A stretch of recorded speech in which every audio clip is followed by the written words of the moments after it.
वतन के लोगों। है तो अब इस वेक्टर एनालिसिस में सबसे पहले हम जानने की ये कोशिश करेंगे आखिर वेक्टर आया क्यों जरूरत है वेक्टर के बारे में पढ़ना। इस चीज़ को जब तक हम सब नहीं जान पाएंगे तब तक हम लोगों को वेक्टर के बारे में तब तक हम लोगों को कोई एक अच्छा सा इन्फॉर्मेशन नहीं मिल पाएगा कि हमें पढ़ना क्या है और क्या करना नहीं है। चलिए एक सिंपल सा, जब हम लोग पढ़ते थे तो आप लोग सबसे पहले एक टॉपिक पढ़े थे। इससे पहले हम लोग फिजिकल क्वांटिटी, क्या पढ़े थे हम लोग? Physical quantity. यदि किसी भी फिजिकल क्वांटिटी के बारे में हम जब स्टडी कर ले तो उस फिजिकल क्वांटिटी में एक बात याद रख लेना है आप लोगों को कि फिजिकल क्वांटिटी का डिफिनेशन हुआ था the quantity which can be measure. आप जिसको क्या कर सकते हो? माप सकते हो, मेजर कर सकते हो। जब मेजर करते हो तो मेजर करने के बाद आपको एक टर्म आता है, यानी ये कोई भी फिजिकल क्वांटिटी है, इस फिजिकल क्वांटिटी को आप जनरली यदि आप क्यू से रिप्रेजेंट कर दियो, फिजिकल क्वांटिटी है किसी भी चीज़ से रिप्रेजेंट कर सकते हैं। यदि हम इसे क्यू से रिप्रेजेंट कर दिए तो क्यू इक्वल टू हुआ था एन और यू, जहाँ पे आपको इस एन यू में हम जब देखते हैं तो ये क्यू है, इस क्यू को हम लोग कहते हैं physical quantity, P for physical, Q for quantity, and यहाँ पर आ जाता है और एन फॉर होता है न्यूमेरिकल वैल्यू,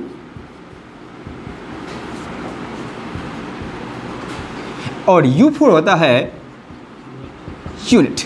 यानी आप किसी भी फिजिकल क्वांटिटी को जब आप रिप्रेजेंट करोगे तो आपको क्या क्या चीज़ चाहिए? न्यूमेरिकल वैल्यू और यूनिट।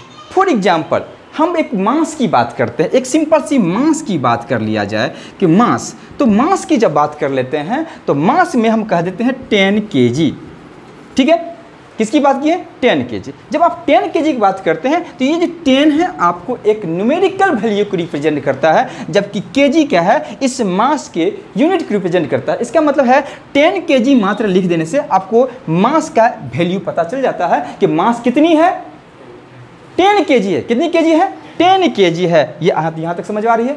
लेकिन अब हम यहाँ पे एक बात और करना चाह रहे हैं कि यहाँ पर वेक्टर की आवश्यकता क्यों पड़ती है। ठीक है, इसी बेस पे यदि सिर्फ आपको 10 kg, 10 और kg इतना से ही आपको सही इन्फॉर्मेशन मिल जाती है, इसके अलावा किसी भी चीज़ की आवश्यकता नहीं होती है, तो इस कंडीशन में हमको वेक्टर की कोई आवश्यकता नहीं है। लेकिन तो इसलिए ये जो क्वांटिटी होगा जहाँ पर न्यूमेरिकल वैल्यू, यूनिट से ही आपका काम चल जाता है, यानी आपका इस वैल्यू को हम लोग मैग्नीट्यूड कहते हैं। क्या कहते हैं? मैग्नीट्यूड। यानी आपको सिर्फ मैग्नीट्यूड से काम चल जाता है तो आपको कह सकते हैं, यानी किसी भी फिजिकल क्वांटिटी है, कोई भी फिजिकल क्वांटिटी है, उसका सिर्फ मैग्नीट्यूड होगा पर इसके अलावा कुछ नहीं होगा।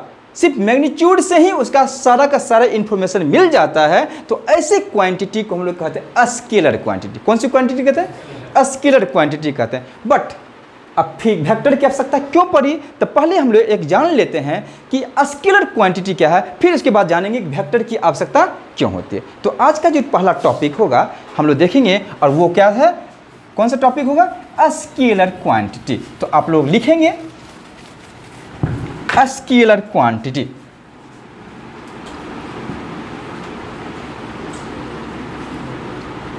स्केलर्स या सिंपली स्केलर्स कह सकते हो, या इसको स्केलर्स क्वांटिटीज भी कह सकते हो। तो स्केलर्स क्वांटिटी का मतलब होता है कि दोज क्वांटिटीज व्हिच हैविंग या which have only magnitude but no direction. इसके पास सिंपल सा जो है तो स्केलर क्वांटिटी के मीन क्या हो सकता है? आप लोग जान सकते हो कि दोज क्वांटिटीज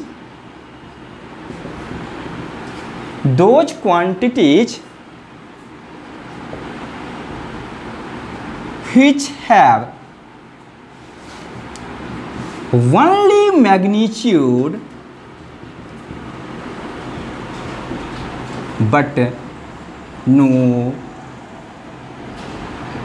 डायरेक्शन। यानी आप जब भी स्केलर क्वांटिटी की बात करते हैं तो इस स्केलर क्वांटिटी में ओनली मैग्नीट्यूड मात्र से ही इसका पूरा का पूरा इंफॉर्मेशन मिल जाता है। डायरेक्शन से कोई लेना देना नहीं है, कोई लेना देना नहीं है ना, कोई लेना देना नहीं। इसलिए जब भी आपको कोई पूछ दे कि स्केलर्स का मतलब क्या होता है तो आप लोग समझ लेना कि स्केलर्स के पास ओनली क्या होगा रे, समझ लेना, क्या समझ लेना? Only magnitude. सही है। ओनली इसके पास क्या होगा, मैग्नीट्यूड होगा। फॉर एग्जाम्पल जैसे हम लोग बात करते हैं कि कौन कौन सा ऐसी क्वांटिटीज है जिसके पास ओनली क्या होगा, मैग्नीट्यूड होगा और इसके अलावा कुछ नहीं होगा। जैसे हम लोग बात करते हैं फॉर एग्जाम्पल की, जब हम बात करेंगे तो देखेंगे जैसे मास। तो मास में आपसे कह दिया जाए कि मास 10 kg, इसको डायरेक्शन से कोई लेना देना नहीं है। आपसे बात कर दिया मास से हो गया, उसी के बाद आपसे कह दिया जाए टाइम, इसको भी डायरेक्शन से कोई लेना देना नहीं है। अब टाइम के बाद हम लोग जानते हैं, कोशिश करेंगे टेम्परेचर, इसको भी डायरेक्शन से कोई लेना देना नहीं है। etc बहुत सारा चैप्टर में है। तो ये आपका हो गया स्केलर क्वांटिटी जिसके पास ओनली क्या होगा, मैग्नीट्यूड होगा but no direction, only magnitude.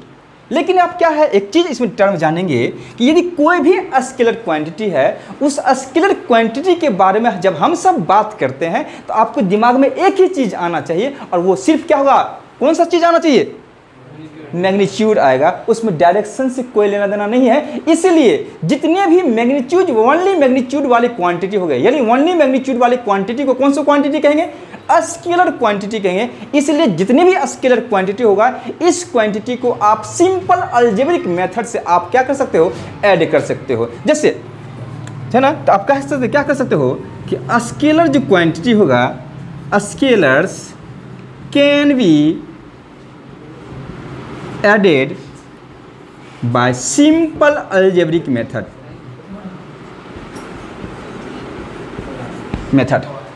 तो अब यहां पर देख रहे हैं कि scalars can be added by simple algebraic method. एक सिंपल से एग्जांपल की देखेंगे कैसे होगा। फॉर एग्जांपल आपसे कह दिया जाए कि आप कितने आम खाते हो, 10 आम खाते हो। तो मान लिया जाए आपसे कह दिया 10 मैंगो,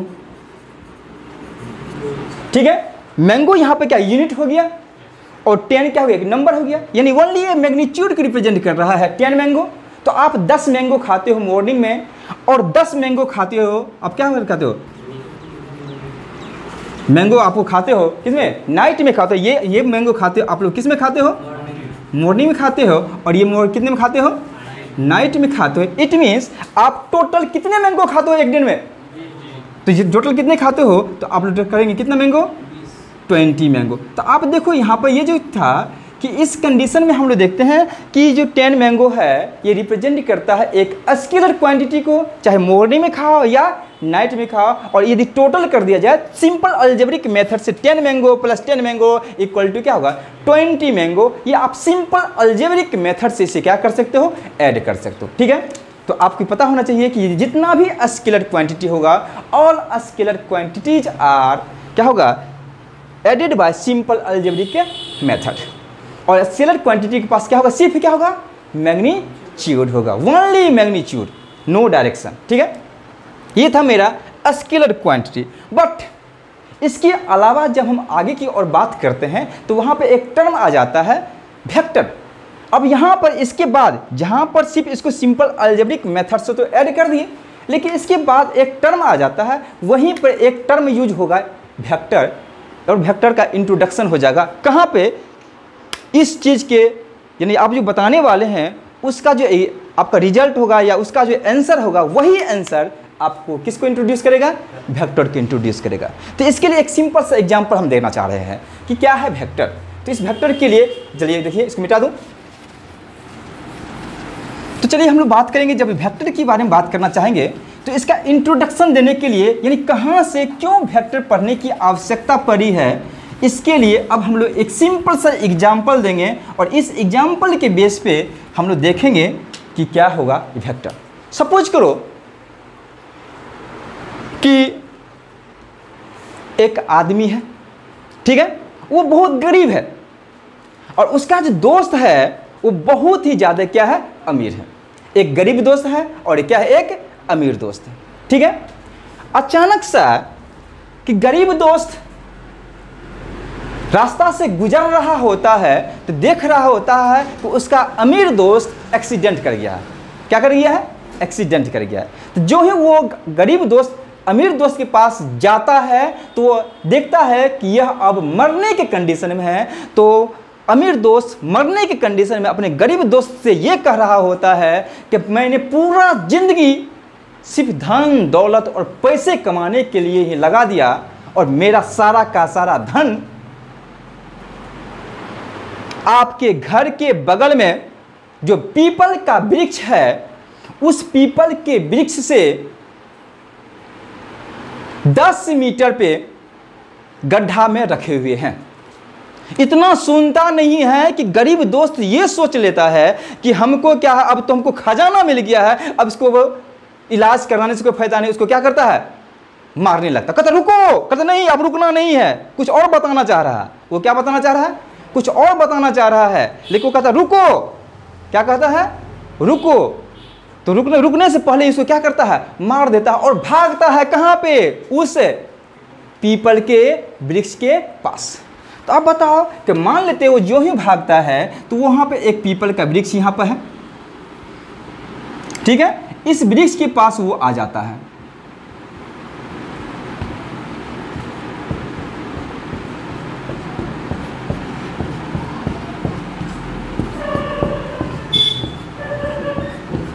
और यहाँ पे जो ही ये पीपल के वृक्ष के नज़दीक आता है,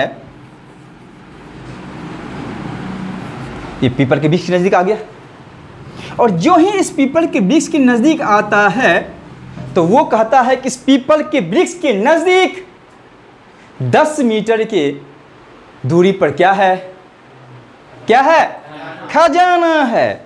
जो ही ये यहाँ पे आता है तो ये 10 मीटर की दूरी पे खजाना को क्या करता है, खोजना शुरू करता है। यानी क्या करना शुरू करता है, खोजना शुरू करता है। तो जो ही खोजना शुरू करता है तो यहाँ पर आता है तो ये यहाँ से 10 मीटर आता है और यहाँ पे क्या करना है, गड्ढा खोदना क्या करता है, शुरू कर। नहीं मिला, क्या मिला, नहीं मिला। फिर यहाँ से यहाँ आता है, नहीं मिला। अब कहाँ आता है, यहाँ आता है, नहीं मिला। यहाँ से यहाँ खोदता है, कितने दूरी पर, नहीं मिलता है। यहाँ से यहाँ आता है, यहाँ खोदता है, नहीं मिलता है। अब यहाँ आता है, यहाँ खोदता है, नहीं मिलता है। यहाँ से यहाँ खोदता है, नहीं मिलता है। इसी तरह से यहाँ खोदता है, यहाँ खोदता है, यहाँ खोदता है और चारों ओर खोदता है। खोदते खोदते खोदते पूरे गड्ढा कर देता है। क्या मिला इसको, हो सकता 10 मीटर बोला है तो हो सकता 10 मीटर ऊपर भी हो सकता है, 10 मीटर तो ऊपर भी हो सकता है ना, 10 मीटर इधर भी हो सकता है। तो वो काश थोड़ी सी चीज वहां पर पूछ लेता, कहता ठहरो, तो ठहरो वाली बात जो और भी सुन लो, और सुन लिया होता तो शायद इतना नहीं करना पड़ता। कौन सा चीज, कि इस वृक्ष के पूरब साइड में 10 मीटर दूरी पर क्या है, खजाना है। शायद वो खजाना 10 मीटर दूरी यानी पूरब के साइड यानी डायरेक्शन, सिर्फ डायरेक्शन सुनने मात्र से ही उसकी खजाना की एक्चुअल पोजीशन, एक्चुअल डिफिनेशन उस टॉपिक का, उस पॉइंट का मिल जाता, आंसर मिल जाता। यहाँ पर क्या है, तो उस इंफॉर्मेशन के लिए किसकी आवश्यकता पड़ गई, डायरेक्शन की। इसका मतलब है इस कंडीशन में हमको डायरेक्शन को जानना जरूरी है। यानी मैग्नीट्यूड तो जानते हैं, लेकिन मैग्नीट्यूड के साथ साथ डायरेक्शन की भी आवश्यकता पड़ती है। और कुछ ऐसी फिजिकल क्वांटिटी है जिसमें डायरेक्शन से कोई लेना देना नहीं है, लेकिन कुछ ऐसी फिजिकल क्वांटिटी है जिसमें डायरेक्शन को लेना देना है। यदि बिना डायरेक्शन का उसका एक्चुअल इन्फॉर्मेशन नहीं मिल पाएगा। जब आपको एक्चुअल इन्फॉर्मेशन नहीं मिल पाएगा तो क्या आप वहाँ तक पहुँच पाएंगे, नहीं पहुँच पाएंगे। इसीलिए इस क्वांटिटी के पास, कुछ क्वांटिटी के पास क्या होता है, मैग्नीट्यूड है, पर क्या चाहिए उसके लिए, एक्चुअल इन्फॉर्मेशन के लिए डायरेक्शन।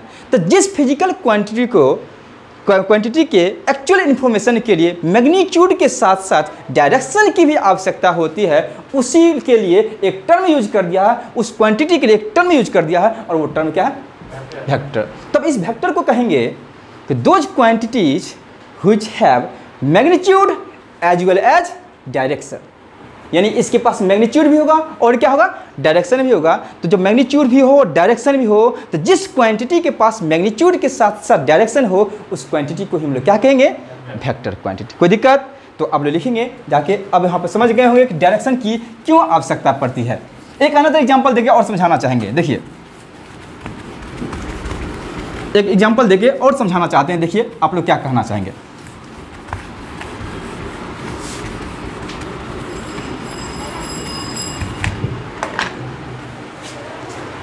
एक हस्बैंड और वाइफ, ठीक है, जब दोनों की नई नई में शादी होता है तो दोनों के बीच बेइंतहा फिल इन द बैलेंस होता है। बाकी समझदार हैं आप लोग, दोनों के बीच बेइंतहा इतना LOV होता है कि मत पूछो। दोनों के लिए एक दूसरे के लिए जीना होता है। कहता है कि हम जिए हैं तुम्हारे लिए, मरना भी है तुम्हारे लिए। लेकिन अचानक से थोड़ी सी छोटी बात पर दोनों के बीच में यदि थोड़ी सी टकरार हो जाए तो वहाँ पे एक बात आ जाती है, और वो क्या, तो जब मान लिया जाए कि यहाँ पे एक घर है, यानी इस पॉइंट पे क्या है, एक घर है, और इस घर का मान लेते हैं नक्शा बना दिया जाए तो ये मान लीजिए घर है, ये क्या है, इसका घर है, ठीक है। इस घर में दोनों हस्बैंड और वाइफ एकदम खुशी खुशी जिंदगी बिता रही थी। लेकिन अचानक से क्या हो जाता है कि दोनों के बीच में झगड़ा होता है। तो दोनों, पत्नी क्या करने लगती है, वाइफ क्या करने लगती है, भागने लगती है। तो वाइफ क्या करती है, यहाँ से भाग जाती है। किधर की बाहर भागी, बोले पूरब की ओर, ईस्ट की ओर। इधर कौन सा डायरेक्शन हो, पूरब की ओर, ईस्ट की ओर भागी। फिर यहाँ से क्या होते है, जो ही भागी और इधर से क्या करी, फिर इधर भागी और अचानक से फिर किधर भाग गई, और इधर यहाँ पे क्या आ गई उसकी, नहीं मायके नहीं, यहाँ पे क्या आ गई इसकी वाइफ, ठीक है। लेकिन बेचारा ये जब पता चला कि हमारे वाइफ भाग चुकी है, ये बेचारा न,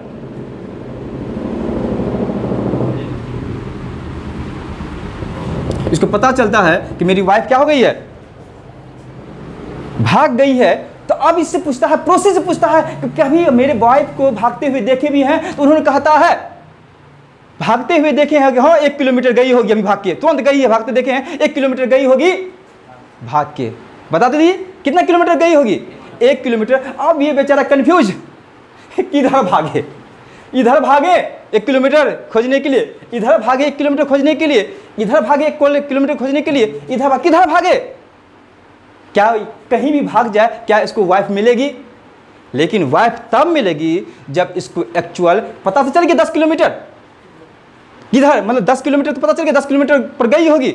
लेकिन इसको ये पता चल जाता है कि 10 किलोमीटर इस डायरेक्शन में जाएंगे तो आपकी वाली मिल जाएगी। तो इसका मतलब क्या है कि मैग्नीट्यूड तो था 10 किलोमीटर, लेकिन 10 किलोमीटर के साथ साथ क्या चाहिए था, डायरेक्शन। तो इसीलिए डायरेक्शन के साथ साथ मैग्नीट्यूड के साथ साथ डायरेक्शन भी था। इसलिए इसको उस क्वांटिटी के लिए क्या वर्ड यूज हुआ है, मैग्नीट्यूड के साथ साथ डायरेक्शन के लिए क्या यूज हुआ है, वेक्टर क्वांटिटी यूज हुआ। आप समझ आ गए चीज़। यानी आप बहुत सारी ऐसे क्वांटिटीज है, फिजिकल क्वांटिटीज है जिसका सिर्फ मैग्नीट्यूड से ही टोटल का टोटल इन्फॉर्मेशन प्राप्त हो जाता है। लेकिन इसके अलावा बहुत सारा ऐसे भी फिजिकल क्वांटिटीज है जिसका इन्फॉर्मेशन सिर्फ मैग्नीट्यूड से नहीं, मैग्नीट्यूड के साथ साथ किससे मिलती है, डायरेक्शन हो तो ही उसका एक्चुअल इन्फॉर्मेशन मिल पाता है। सही है। इसलिए हम लोग वेक्टर का जब डिफिनेशन देंगे तब जाके अब यहाँ पे वेक्टर का डिफिनेशन देंगे कि एक्चुअल में वेक्टर है क्या। तो यहाँ पे वेक्टर देके डैश लिखेंगे और लिखेंगे वेक्टर, या वेक्टर्स देके डैश देखेंगे। तो वेक्टर्स में होगा those quantities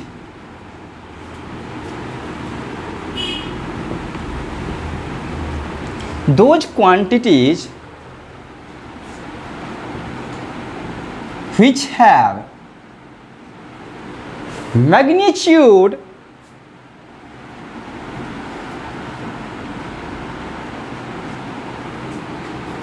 as well as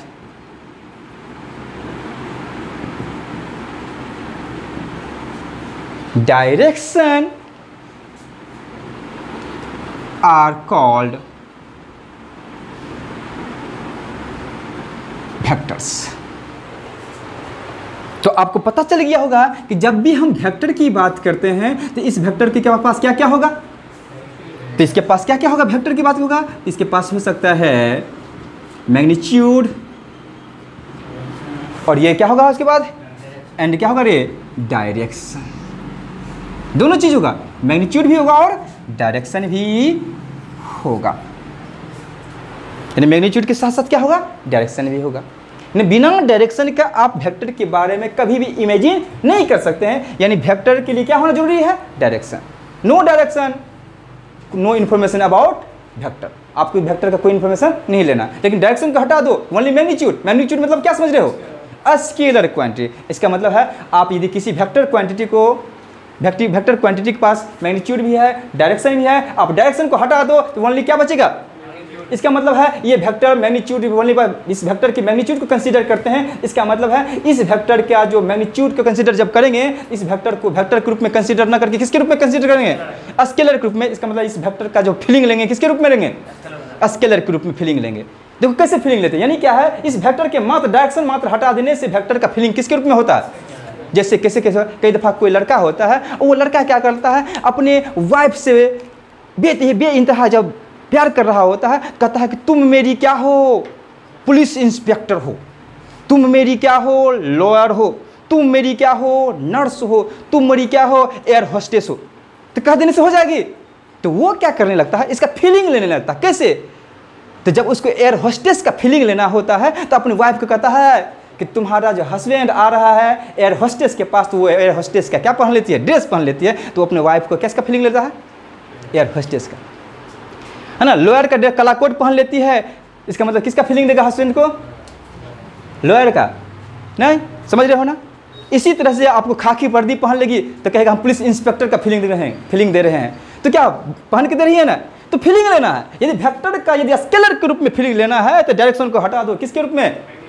magnitude होगा। और किसके रूप में फीलिंग लेंगे, यानी किसकी तरह काम करेगा?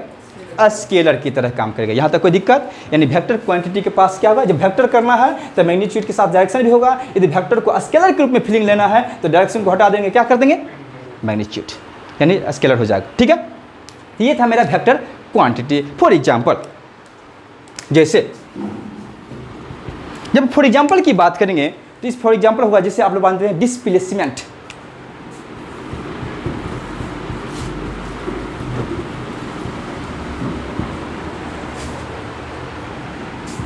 Velocity, displacement, velocity, force,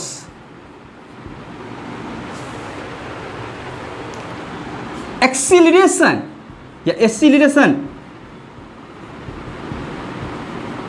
ATC। ये जितना भी टर्म है ना, डिस्प्लेसमेंट, वेलोसिटी, फोर्स, एक्सीलरेशन, इसके साथ इसमें मैग्नीट्यूड के साथ साथ क्या होगा? डायरेक्शन होगा। तो ही इसको हम लोग क्या कहेंगे?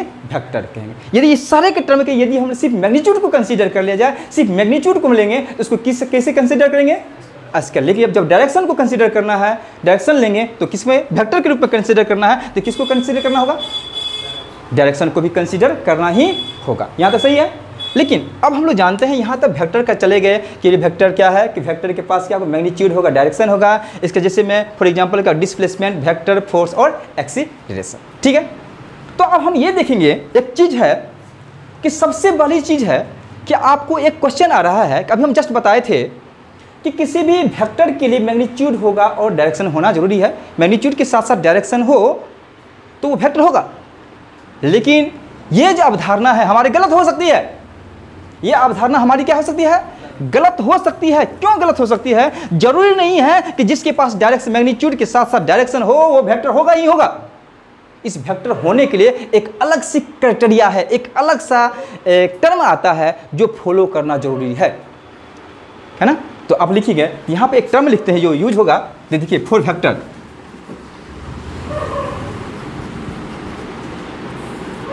इस वेक्टर के लिए क्या क्या होना जरूरी है?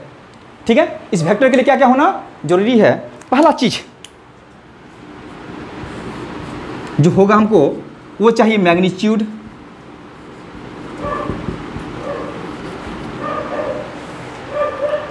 दूसरी जो चाहिए वो है डायरेक्शन, और तीसरी जो चाहिए है ना, तीसरी जो सबसे है, it obey the law of vector addition. यानी क्या है?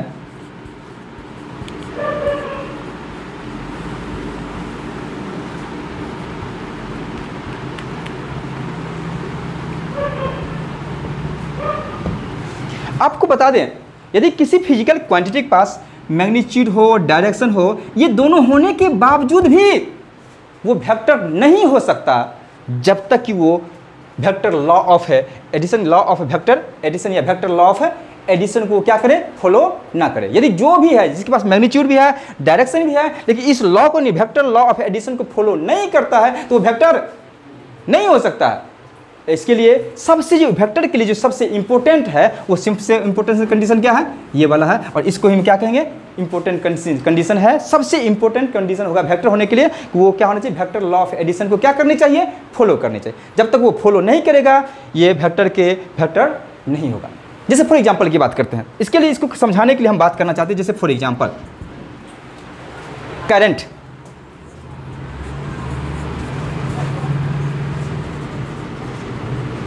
ठीक है, आपको पता होगा करंट का जो फ्लो होता है ना, तो करंट का जो फ्लो होता है high potential to low potential, आप लोग जानते हैं प्लस टू माइनस फ्लो होता कि नहीं होता। तो जब भी प्लस होता है क्या डायरेक्शन में तो फ्लो हो रही है, मैग्नीट्यूड भी है 10 एम्पियर 5 एम्पियर फॉलो हो रही है।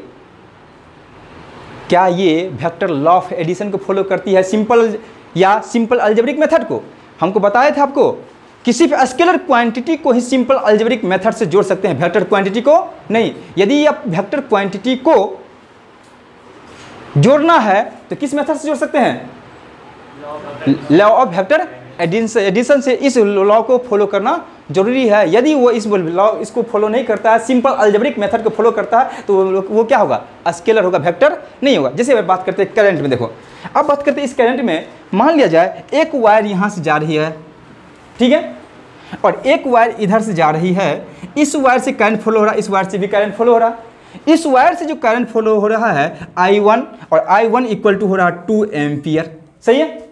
एक वायर इधर से भी जा रही है, इस वायर से भी करंट का फ्लो हो रहा है I2, चूंकि I मतलब करंट को I से रिप्रेजेंट करते हैं, और यहाँ से हो रहा मान लेते हैं 3 एम्पियर, या इसको मान लिया जाए, इसको 3 एम्पियर मान लिए, इसको कितना एम्पियर मान लिए, 4 एम्पियर मान लिए। इसके बाद देखो डायरेक्शन भी है ना, किस डायरेक्शन में, मैग्नीट्यूड है 3 एम्पियर, पर किस डायरेक्शन में, इधर से इधर, यानी इसको A मान लिया जाए, इसको O मान लिया जाए, इसको B मान लिया, तो A से किधर की ओर, क्या है इसमें, मैग्नीट्यूड भी है 3 एम्पियर, डायरेक्शन भी है A से O की ओर। इसके पास देखो मैग्नीट्यूड भी है 4 एम्पियर, किधर, B से O की ओर। लेकिन जब यहाँ पर आते हैं तो यहाँ पर आते हैं तो यहाँ पर क्या होगा, निकलेगी, तो यहाँ पे एडिशन होगा, दोनों मिलती है तो एडिशन होगा। यहाँ पे जब जो दोनों करंट एक जगह पर मिलेगी तो एडिशन होगा। तो जब एडिशन होगा तो अब यहाँ पे देखते कौन सा एडिशन होगा। यदि इस एडिशन में यदि वेक्टर लॉ एडिशन का फॉलो करता है तो ये वेक्टर होता है, और सिंपल अलजेब्रिक लॉ को फॉलो करता है तो ये क्या होता है, स्केलर होता है। तो यहाँ पे देखते हैं वेक्टर लॉ ऑफ एडिशन को फॉलो नहीं करता, चाहे किसी भी एंगल से घुसेड़ दो, पर किसका कर रहा है, ये सिर्फ है सिंपल अलजेब्रिक मेथड। यानी सिंपल अलजेब्रिक मेथड क्या होगा, 4 प्लस क्या होगा 3, यानी क्या होगा 5 एम्पियर। यानी टोटल आई कितना हो रहा, यहाँ पे ऐड हो रहा ना,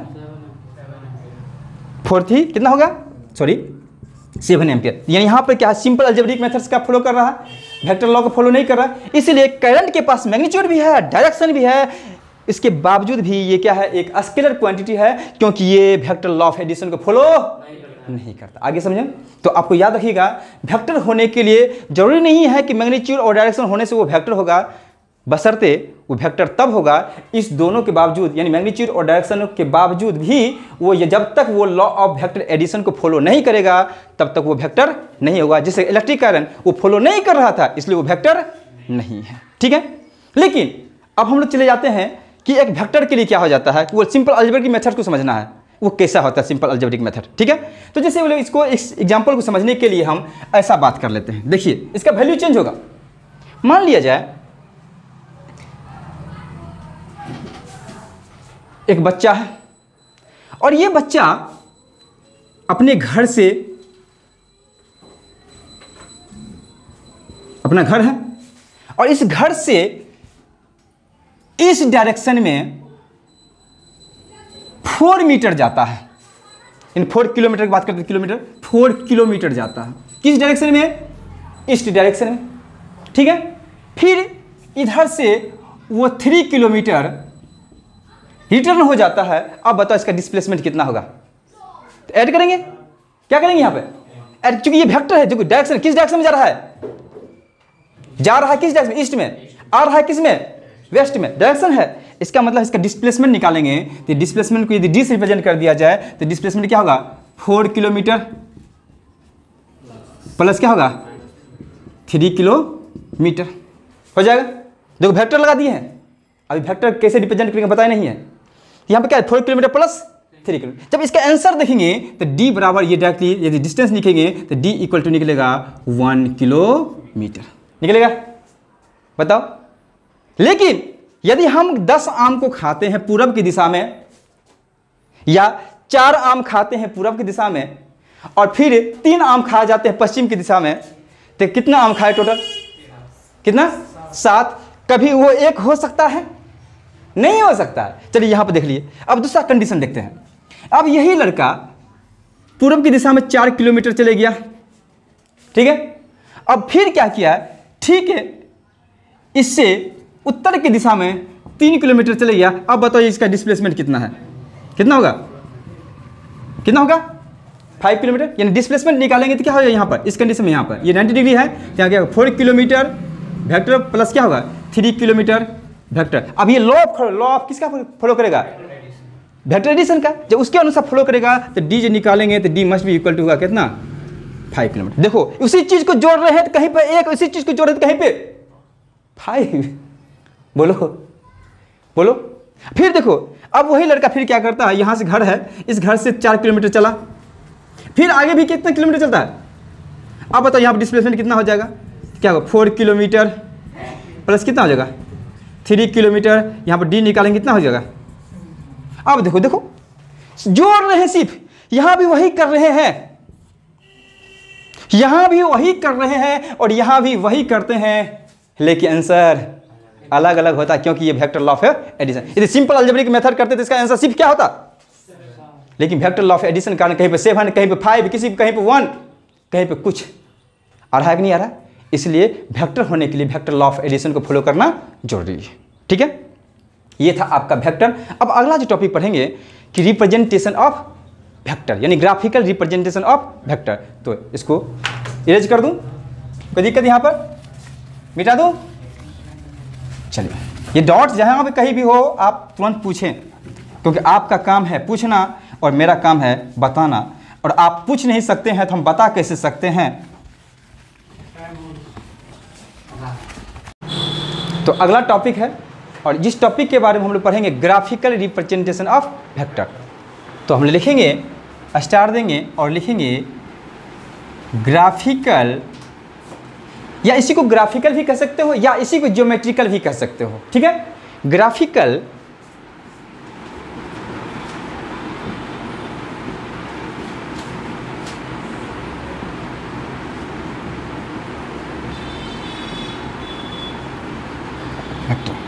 ग्राफिकल रिप्रेजेंटेशन ऑफ क्या होगा? वेक्टर। तो जब भी आप ग्राफिकल रिप्रेजेंटेशन ऑफ वेक्टर के बारे में बात करते हैं तो वेक्टर के पास आपको हमेशा बता रहे हैं, जब भी हम वेक्टर कंसीडर करेंगे तो 2 चीज़ कंसीडर करेंगे, पहला मैग्नीट्यूड और दूसरा क्या करेंगे? डायरेक्शन। याद रखना है मैग्नीट्यूड और डायरेक्शन दोनों होगा वेक्टर की बात करेंगे, ठीक है। तो हम बात करेंगे ग्राफिकल रिप्रेजेंटेशन में ऐसा रिप्रेजेंटेशन करना है जिसमें मैग्नीट्यूड भी रिप्रेजेंट हो जाए और डायरेक्शन भी।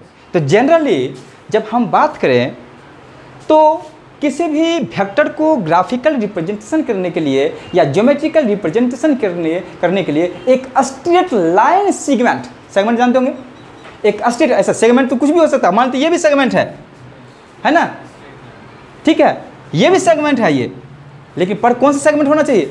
स्ट्रेट। तो आपको हमेशा जब भी बात करना चाहे ग्राफिकल रिप्रेजेंटेशन के लिए, किसी भी वेक्टर को ग्राफिकल रिप्रेजेंटेशन करने के लिए एक स्ट्रेट है ना लाइन सेगमेंट मतलब हो गया आपकी लाइन सेगमेंट है विद एरो हेड, ठीक है। इस तरह से रिप्रेजेंट करते हैं किसी भी वेक्टर क्वांटिटी को, जिसमें से ये जो पोर्शन होता है इस पोर्शन को हम लोग कहते हैं टेल में होता है स्टार्टिंग पॉइंट, कहाँ से स्टार्ट हो रही है, ठीक है। इसको क्या कहते हैं हम लोग?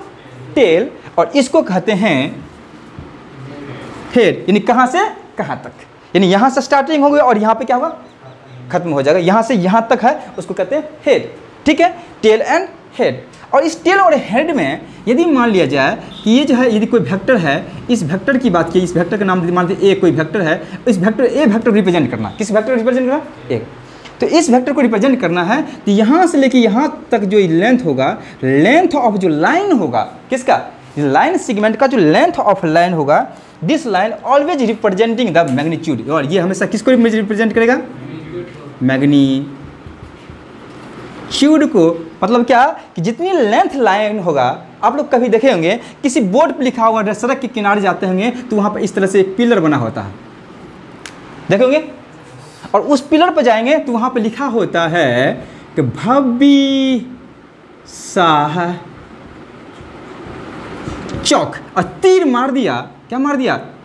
तीर मार दिया, यानी अब इसको लाइन मार देना मतलब बात मत समझना, तीर मार दिया, और वहाँ पे लिखता है कि 1 किलोमीटर, यानी length of this line segment representing the magnitude of the vector but the arrow head, इसको एरो हेड कहते हैं, ये जो एरो हेड है, ये एरो हेड रिप्रेजेंटिंग द, ये किसको रिप्रेजेंट करता है? डायरेक्शन। कोई दिक्कत? तो ये है क्या है? ये है इसका ग्राफिकल रिप्रेजेंटेशन ऑफ वेक्टर। तो कोई पूछेगा ग्राफिकल रिप्रेजेंटेशन ऑफ वेक्टर क्या है? तो किसी भी वेक्टर को ग्राफिकली रिप्रेजेंट करने के लिए एक straight line segment with arrow head से रिप्रेजेंट किया जाता है, जिसमें length of the line always representing the magnitude of the vector and the arrow head representing the direction, यानी किस डायरेक्शन में? इधर। यदि इसी को हम लोग ऐसे कर दिए होते, इसका मतलब इसका डायरेक्शन किधर होता? इस साइड होता, यानी आपको डायरेक्शन, यानी एरो हेड जो है वो डायरेक्शन को रिप्रेजेंट कर रहा होता, and length of this segment is क्या हुआ? मैग्नीट्यूड को रिप्रेजेंट करता है। लेकिन यहाँ तक तो ये था रिप्रेजेंटेशन ऑफ क्या था? वेक्टर। कोई दिक्कत यहाँ तक? देखिए अब हम लोग जानेंगे types of vector. How many types of vector? तो यहाँ पर वेक्टर का जो टाइप है डायरेक्शन के बेस पर पढ़ेंगे, वैसे बहुत सारा वेक्टर है, पर यहाँ पर जो वेक्टर का टाइप्स पढ़ेंगे बेस्ड ऑन द डायरेक्शन। किसके बेस पे? डायरेक्शन के बेस पे, ठीक है। वैसे पढ़ेंगे तब बहुत सारे वेक्टर होगा, यूनिट वेक्टर होगा, इक्वल वेक्टर होगा, अपोजिट वेक्टर होगा, नल वेक्टर होगा, लोकलाइज वेक्टर होगा, नॉन लोकलाइज वेक्टर होगा। लेकिन अभी जो हम लोग पढ़ने वाले हैं टाइप्स ऑफ वेक्टर में, वो ये पढ़ने वाले हैं according to direction of vector, ठीक है। तो लिखेंगे types of vector.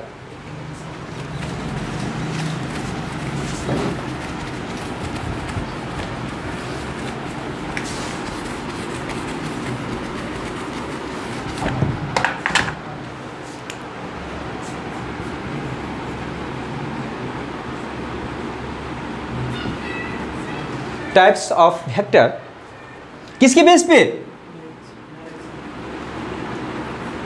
Based on direction, only based on क्या है? डायरेक्शन की बेस पे। Types of vector based on क्या होगा आपको? डायरेक्शन।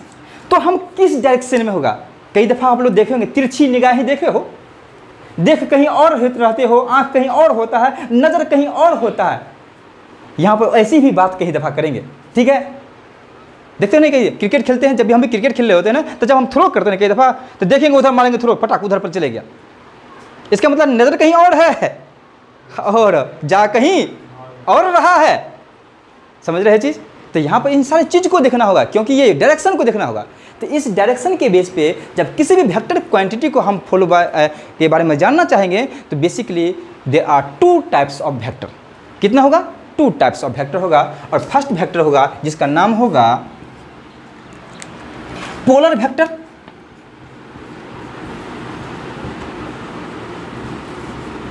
एंड द सेकेंड होगा एक्सियल वेक्टर या एक्सियल जिसको कहते हो। टाइप्स ऑफ वेक्टर में जब हम स्टडी करेंगे according to based on direction, तो there are 2 types of vector. First one is the polar vectors and the second one क्या होगा? axial vector. अब हमको जानने की ये भी ज़रूरत है, पोलर किसको कहेंगे और axial किसको कहेंगे। बड़ी ही मतलब अजीब सी बात है, मज़ा आएगा। और इतनी मज़ा आएगा क्योंकि इसको जब अच्छे से पढ़ोगे, इंजॉय करके पढ़ोगे, मस्ती करके पढ़ोगे, तो जिस तरह से तुम लोग म्यूजिक जब पढ़ते हो तो ना मग्न हो जाते हो, है ना, तो उसी तरह से जब इसको पढ़ोगे तो मग्न हो जाओगे, खाना भी भूल जाओगे। कई दफ़ा ऐसा भी होता है ना, कई दफ़ा जब म्यूजिक सुन रहे होते या टीवी को देख रहे होते तो खाना खा रहे हो तो पता चलता थाली की जगह पर नीचे भी हाथ रख देते हो, क्योंकि आपने उस म्यूजिक में या उस टीवी में जो चल रहा है उसमें आप क्या हो चुके हो? मग्न हो गए हो, डूब गए हो। उसी तरह से जब इस सब को पढ़ोगे ना, डूब जाओगे रे, है ना। जिस तरह से आप लोग फिल इन द ब्लैंक्स में डूबते हो, आप लोगों का आजकल के बच्चे हो ना, डूबे को ही है ना। चलिए देखते हैं, तो आज 1 बाय 1 करके पढ़ेंगे ये पोलर वेक्टर क्या है। तो पहला क्या लिखेंगे, पोलर वेक्टर। जब हम इस पोलर वेक्टर के बारे में स्टडी करेंगे तो देखिए पोलर वेक्टर क्या होगा। तो कुछ वेक्टर ऐसा होता है, आप बात करेंगे तो हम लोग बात करते इससे पहले इसको समझते हैं कि कुछ वेक्टर ऐसा होता है, जैसे मान लिया जाए वेलोसिटी फॉर एग्जांपल, पहले एग्जांपल हम देख लेते हैं, उसके बाद अब डिफरेंस अपने आप हो जाएगा। जैसे हम बात कर लेते हैं वेलोसिटी, ठीक है, और इस वेलोसिटी को जनरली वेक्टर है, तो इस वेलोसिटी को हम जनरली किससे रिप्रेजेंट करते हैं, वी से। इसके ऊपर क्या लगा देंगे, एरो, यानी वी सिंबल हो गया, इसके ऊपर क्या लगा देंगे, एरो हेड। तो जो ही एरो हेड लगा देंगे, ये किसको रिप्रेजेंट करता है, वेक्टर को रिप्रेजेंट करता है, सही है। तो अब वेक्टर है, तो अब यहाँ पे वेक्टर हो गया। फॉर एग्जांपल लिखते थे, क्यों इसको पोलर कहेंगे, क्यों पोलर नहीं कहेंगे, याद रखिएगा। जैसे डिस्प्लेसमेंट, देखिएगा एग्जांपल दे रहे हैं आपको, जैसे फोर्स,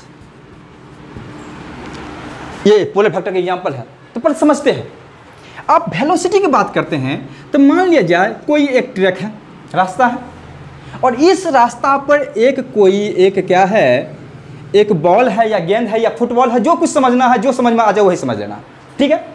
अब क्या है कि ये बॉल इस डायरेक्शन में समझ रहे हैं, किस डायरेक्शन में, इधर से इधर, लेफ्ट टू राइट, इस डायरेक्शन में ये मूव कर रही है, डिस्प्लेसमेंट हो रहा है, ठीक है। तो किस डायरेक्शन में, लेफ्ट टू राइट, इस डायरेक्शन में हो रहा है, यानी जिस डायरेक्शन में इसका मूवमेंट हो रहा है तो इसका वेलोसिटी इस डायरेक्शन में होगा, इस डायरेक्शन में होगा, इस डायरेक्शन में, जिस डायरेक्शन में इसका मोशन हो रहा है, यानी डिस्प्लेसमेंट हो रहा है, सही है। इसका मतलब है कि इसका जो वेलोसिटी का डायरेक्शन जो होगा वो किस डायरेक्शन में वेलोसिटी होगा, इस वेलोसिटी का जो डायरेक्शन होगा इधर होगा, इस डायरेक्शन में होगा, सही है। तो हम कह सकते हैं कि यहाँ पर जो ये जो यदि वेलोसिटी है, वेलोसिटी एक वेक्टर है, और इस वेक्टर का direction along the direction of motion of the particles, यानी पार्टिकल जिस डायरेक्शन में मोशन कर रहा है उसी डायरेक्शन में उसका वेलोसिटी भी है। यदि ऐसा हो जाए, जैसे डिस्प्लेसमेंट की बात करते हैं, ये डिस्प्लेसमेंट क्या है, ये इधर जा रहा है, तो डिस्प्लेसमेंट की डायरेक्शन भी किधर होगा, इधर की होगा कि नहीं होगा, होगा कि नहीं होगा। अब तो डिस्प्लेसमेंट की डायरेक्शन किधर है, इस डायरेक्शन में है, जिधर जा रहे हैं हम, डिस्प्लेसमेंट का डायरेक्शन भी उधर होगा। तो जिधर जा रहे हैं तो हम एक पार्टिकल्स हैं, तो पार्टिकल्स का जो क्या मूवमेंट यानी मोशन किधर हो रहा है, जिधर डिस्प्लेसमेंट है। फोर्स, अब इसे फोर्स की बात कर लिया जाए इधर, तो जब हम फोर्स की बात करेंगे तो फोर्स में देखेंगे ये को बॉडी है, इस बॉडी पे यदि फोर्स लगा दिया जाए F, तो जिधर फोर्स लगती है उसी उधर ही इसका क्या होगा, रे मूवमेंट होगा, मोशन होगा, मूवमेंट होगा, यानी क्या होगा, मोशन होगा। इसका मतलब है कि फोर्स का भी डायरेक्शन क्या है, along the direction of the motion of the particles. तो ये भी एक वेक्टर है, ये भी वेक्टर है, ये भी वेक्टर है, बट इन सारे वेक्टर का डायरेक्शन उस डायरेक्शन में है जिस डायरेक्शन में पार्टिकल्स क्या क्या होता है, मोशन होता है। तो इससे पता चलता है कि पोलर वेक्टर क्या है। तो कह सकते हैं कि those vector whose direction is along the direction of motion of particles. कोई दिक्कत, जिस डायरेक्शन में पार्टिकल्स का मोशन हो उसी डायरेक्शन में उसका उस फिजिकल क्वांटिटी का मोशन हो, तो उस फिजिकल क्वांटिटी को क्या कहेंगे, पोलर कहेंगे। तो हम लिख सकते हैं डिफिनेशन, सिंपल से डिफिनेशन लिख सकते हैं, those quantities whose direction is along the direction of motion of particles, जिस डायरेक्शन पार्टिकल मूवमेंट हो रहा है यदि उसी डायरेक्शन में वेक्टर का भी क्या हो, डायरेक्शन हो, तो उस वेक्टर को कौन सा वेक्टर कहेंगे, पोलर वेक्टर। इसका मतलब है जैसे कि वेलोसिटी, डिस्प्लेसमेंट, फोर्स, ये सब क्या है, कौन सा है, पोलर वेक्टर है। ठीक है, लिख लिए, लिखते भी जाएंगे आप लोग। जब इसकी हम बात करेंगे, इस पोलर वेक्टर की एक और खासियत होती है। क्या खासियत होती है, जब किसी मान लीजिए इस पोलर वेक्टर की बात करें कि मान लेते हैं ये पोलर वेक्टर यहाँ पर स्टार्ट हुआ और इधर ही मोशन है पार्टिकल्स का और डायरेक्शन भी इधर है, तो मानते इधर मोशन हो रहा है और इधर इसका कोई वेक्टर ए है, तो पता होगा कि इसका मतलब है कि कहाँ से स्टार्ट हुआ है, यहाँ से स्टार्ट हुआ और इधर की ओर जा रही है। इसका मतलब ये जो पॉइंट होगा जिसको टेल कहते हो, या इस टेल को हम लोग स्टार्टिंग पॉइंट भी कहते हैं, स्टार्टिंग पॉइंट कहते हैं। और ये जो स्टार्टिंग पॉइंट होता है ये नॉन होता है, पता होता है कि कहाँ पर ये स्टार्टिंग पॉइंट है। यानी स्टार्टिंग पॉइंट क्या होता है, मालूम होता है, पता होता है कहाँ पर स्टार्टिंग पॉइंट होगा, यानी कहाँ से स्टार्ट हुआ है। लेकिन यानी पोलर वेक्टर में अब पता चल गया होगा, यदि किसी भी वेक्टर का डायरेक्शन पार्टिकल के मोशन के डायरेक्शन में हो उसे पोलर वेक्टर कहेंगे। और इस पोलर वेक्टर का जो स्टार्टिंग पॉइंट होता है यानी टेल होता है वो नॉन होता है, पता होता है ये कहाँ पर होगा। ठीक है, लेकिन अगला जो टॉपिक पढ़ेंगे वो कौन सा वेक्टर पढ़ेंगे, एक्सियल वेक्टर। तो लिखेंगे अगला,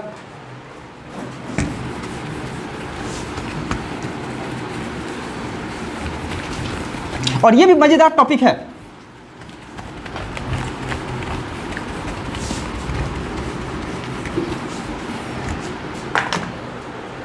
नंबर 2, एक्सियल वेक्टर्स। और जब एक्सियल वेक्टर है क्या, अब ये तो देखेंगे।